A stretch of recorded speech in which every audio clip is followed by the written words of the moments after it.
It's regarded as one of the most violent martial arts, and the ancient sport of Pankration is enjoying a revival in Russia. But although it appears to be no-holds-barred fighting, there are strict rules for a sport that needs plenty of dedication and skill, as Roman Kosarev explains.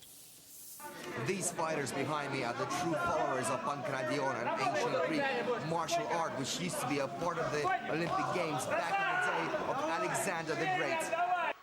The word Pankration is widely forgotten in this day and age, but modern Olympic wrestling and boxing are direct descendants of this Hellenic sport, which is not recognized by the Olympic movement today. Some argue that Pankration is the closest to a no-rules, all-out combat competition. In short, the fighters here are truly universal martial artists. Pankration is an all-encompassing martial art. Young people choose this sport because it really does have a bit of everything. Plus, it's very athletic and dynamic.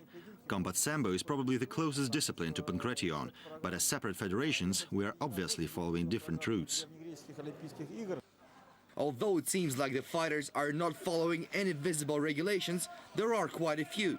First of all, the opponents are not allowed to hit in the neck, joint or spinal cord areas.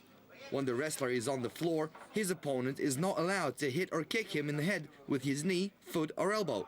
Other than that, anything else goes, really, except for suffocation of an opponent with fingers or applying pressure to the eyes. The bout lasts only 5 minutes unless one of the fighters finishes with a clean victory. The philosophy on Pankration is to end the bout with a clean victory. That means to get your opponent into a state where he can no longer continue the fight. Modern combat disciplines are based on the number of hits and other point systems, but here you will see most standoffs end with either knockout or a forced submission.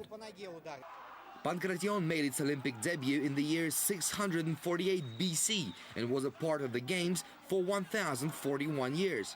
When modern Olympic Games were founded in 1894, this ancient sport was not reinstated, as were other original disciplines.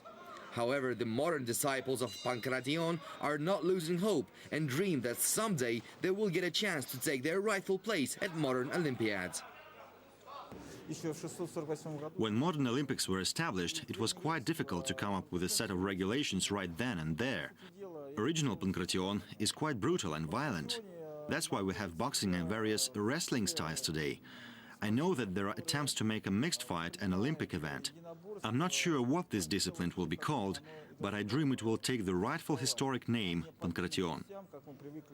There are numerous Pankration federations around the globe, and they are united in pursuing similar goals.